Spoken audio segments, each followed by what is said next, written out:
ఇలాగా బెల్లంపొంత రోడ్డు ఉన్న రైతులు అందరం కలిపి ఇక్కడ ఇలా వెళ్ళినాక దారి లేకుండా రిటర్న్ పెట్టి తోడిన పెంట అంతా రిటర్న్ నుంచి తోడింది టెప్పింగ్ అంటే అంతా రోడ్డు మీదకి వచ్చేసి కాయింతాలు మైకా కాయింతాలు గట్రా అంటించేసి పిల్లలు ముందు టప్పింగ్ గ్యాటర్ సంబంధించిన దానికి చర్య తీసుకుని మేము పంచాయతీ బోర్డు ప్రెసిడెంట్ గారికి ఒక 20 సార్లైనా చెప్పుకున్నాం, 20 సార్లు కాదు 30 సార్లైనా చెప్పుకున్నాం కానివ్వండి.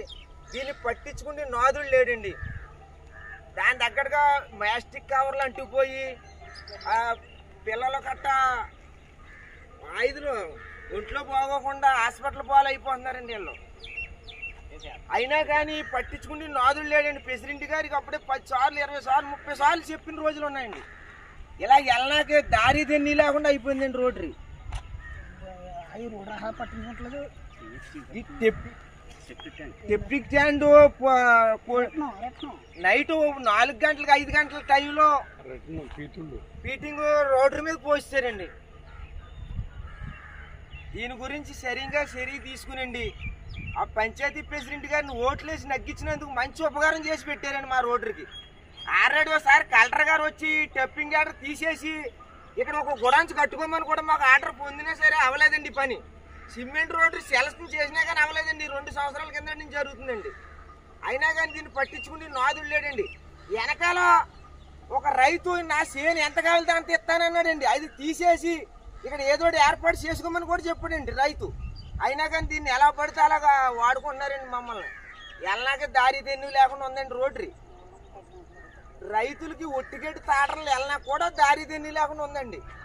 ఈ టప్పింగ్ యాటర్ మాత్రం రోడ్డు మీద ఉంది. కావాలంటే మీరు వచ్చి చూసినా పర్లేదు. అదే మీరు దీని తగ్గ చర్యలు తీసుకోండి.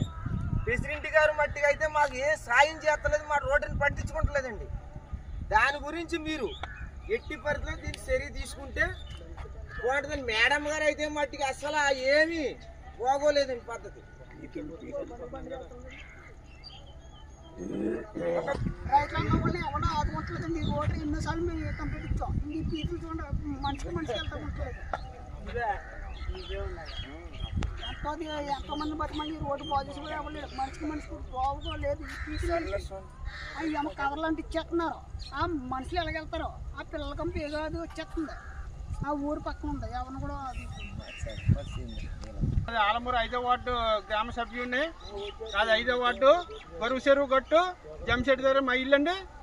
ఈ పొంతగట్టు ఏటిని రిటర్న్లు ఇవన్నీ ఎవరు పెట్టినది రోడ్డు అనుకుంటున్నారా లేకపోతే ఏమైనా రహదారి అనుకుంటున్నారా? రైతులు బోలు మంది వ్యవసాయం చేసుకుంటారండి. పెద్దకాలం గట్టు వరకు శాఖలు వెళ్తారు పొద్దున్నే. ఏంటి ఈ పరిస్థితుల్లో పడిపోతున్నారు జారిపోయి. దీనికి తగిన సరి తీసుకుంటారు తీసుకోరా? నేను మా పెద్దబాబు ప్రెసిడెంట్ చేశానండి. ఆలమూరు గ్రామ గొరుపుడు తాతబ్బాయి గారు గొరుపుడు తాతబ్బాయి గారు ప్రెసిడెంట్ తనవి ఉన్నాను. నేను నాకు గౌరవం ఉంది. మేము చేయించుకోగలదు. ఏంటి పరిస్థితులు ఏంటి ఇలా చేయడం? ఏంటి మీ పంచాయతీ సేపలు కాంట్రాక్ట్లు తీసుకుంటున్నారు. ఇలా రోడ్డు మీద వేసిన మీకు ఏమైనా దారుణంగా ఉందా? రోడ్డు మీద ఏం చేస్తారా మీరు? రోడ్ల మీద చేసి పీచులు ఏంటండి ఇది? రోడ్డు మీద జారి పడిపోతున్నారండి. ఆడవాళ్ళు వెళ్తారండి, పొద్దున శాఖలు రేవుకి వెళ్తారండి. ఇల్లు మా ఇల్లు ఇవ్వండి. మా కాలనీ ఒకసారి చూడండి. ఇగో ఇది 5వ వార్డు అండి. గొరుసెరువు గట్టు జంశెట్టి దగ్గర ఈ ఎన్ని అంటించేసి మోపులు ఇష్టం వచ్చినట్టు చేస్తున్నారు. ప్లాస్టిక్ కవర్లు ఒకసారి వ్యర్థాలన్నీ చూడండి. ఈ అంటించేస్తున్నారు మోపులు. అంటించేస్తుంటే ఏమవుతుంది? మాకు పిల్లలకి జ్వరాలు వచ్చేసి మా మిస్సెస్లుగా ఒంట్లో బాగకుండా హాస్పిటల్ పాలైపోతున్నామండి. మేము దీన్ని పట్టించుకోవాలా లేదా? చర్యలు తీసుకోవాలా లేదా? మా ఇల్లుకి బాగా దగ్గరండి, దూరం కూడా కదండి. మా ఇల్లుకి పక్కనండి. ప్రెసిడెంట్ గారు ఏమైనా పట్టించుకున్నా చూస్తున్నారా? వచ్చి ఆ ఓట్లు నగ్గించి చేస్తారా? కొంత ఏనాడైనా గౌరవం ఉంది. కొంత బండికి బండి వెళ్తున్నది రైతులకి.